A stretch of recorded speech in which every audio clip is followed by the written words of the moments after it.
Assuré, hein? Champion du monde, hein? Son retour est triomphal. Devant les jeunes de son club de karaté, dans le quartier de Planoise à Besançon, Laura Siver revient avec la plus belle des médailles autour du cou.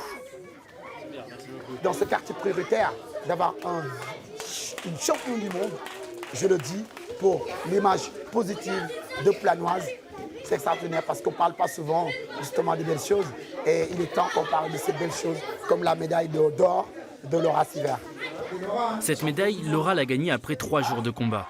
Face à la Suisse, la Croatie, la République dominicaine, l'Égypte et enfin le Grand Japon en finale.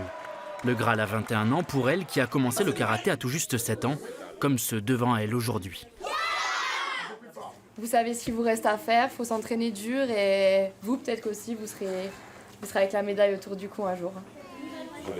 Je suis passée par là, on est tous passés par là et c'est génial s'ils peuvent faire pareil que moi. Ouais.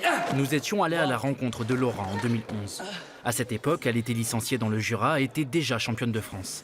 Désormais sur le toit du monde, Laura rêve des Jeux Olympiques de Tokyo dans 2 ans et garde forcément Paris 2024 en tête. Moi j'ai fait Paris-Bercy en 2012, donc j'étais la petite supportrice de l'équipe de France.